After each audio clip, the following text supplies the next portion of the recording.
rubba shaiman laisa lahu min siyam ilal ju' wal atas, yang artinya betapa banyak orang yang berpuasa namun dia hanya mendapatkan lapar dan haus saja.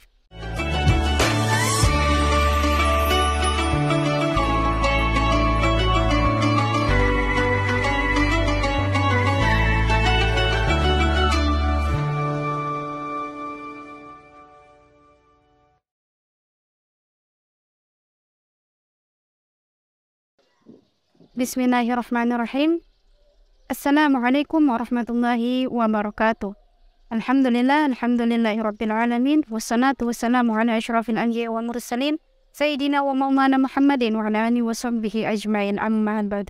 Rabbi shrah li sadri wa yassir li amri wahlul 'uqdatam min lisani yafqahu qawli. Asyhadu an la ilaha illallah wa asyhadu anna Muhammadar Rasulullah. Bersyukur kita kepada Allah Subhanahu wa Ta'ala dengan setiap nikmat yang Allah berikan kepada kita, terutama nikmat kesehatan, kesempatan, keimanan, sehingga kita masih bisa menjalankan ibadah puasa yang penuh mubarakah di tahun ini.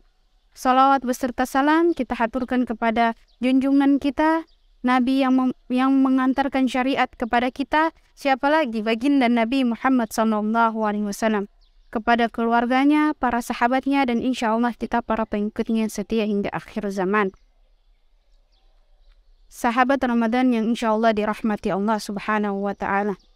Nabi SAW bersabda dalam hadisnya, hadis Bukhari Muslim nomor hadis 1923, yang berbunyi, man soma Ramadan imanan wa ihtisaban ghufira lahu ma taqaddama min dzambi, yang artinya barang siapa yang berpuasa di bulan Ramadan dengan iman dan mengharapkan ridho Allah Subhanahu wa Ta'ala, maka diampuni dosanya yang akan datang dan yang lalu.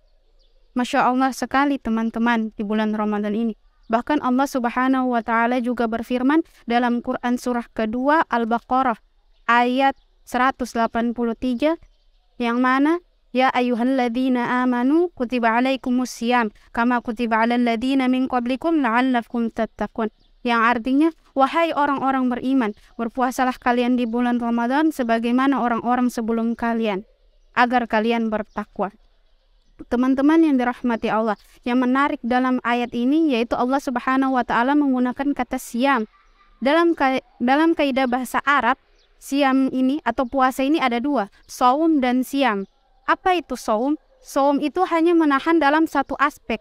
Contohnya kita berpuasa untuk tidak berbicara dalam satu hari, atau kita berpuasa untuk tidak makan saja dalam satu hari, akan tetapi kita bisa minum, akan tetapi kita bisa melakukan hal-hal yang lain.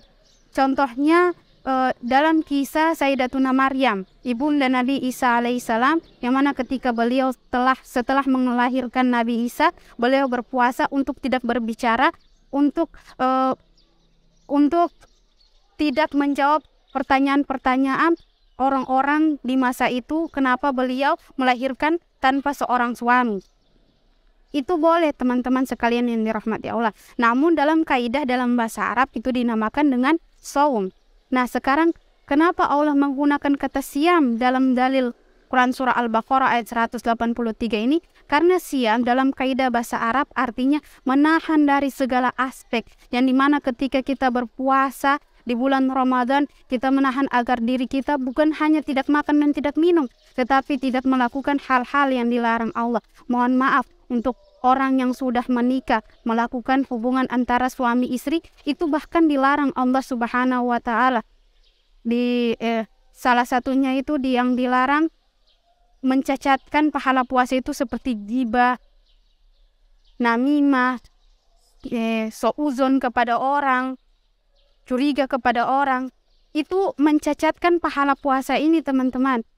Sebagaimana sabda Nabi Muhammad SAW dalam riwayat Tabrani nomor hadis 1084, yang bunyi hadisnya, rubba shaiman laisa lahu min siyam ilal ju' wal atas, yang artinya betapa banyak orang yang berpuasa namun dia hanya mendapatkan lapar dan haus saja.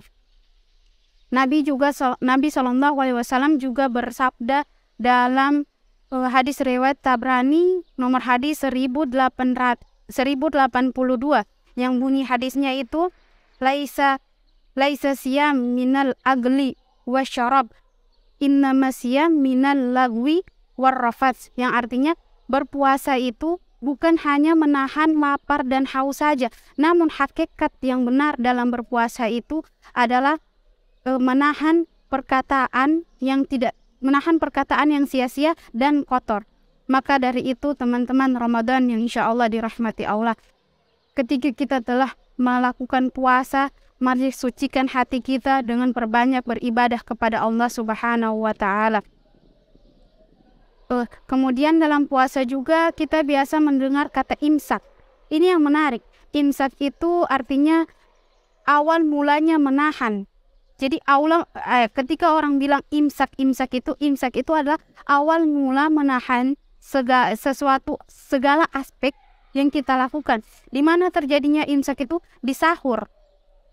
Satu dalil sahur yang sependek pengetahuan saya, Rasulullah SAW bersabda dalam hadis riwayat Bukhari Muslim, yang mana hadisnya itu berbunyi tasaharu fa inna fi suhuri barakah, yang artinya bersahurlah kalian dengan apapun karena di dalam sahur itu ada barakah.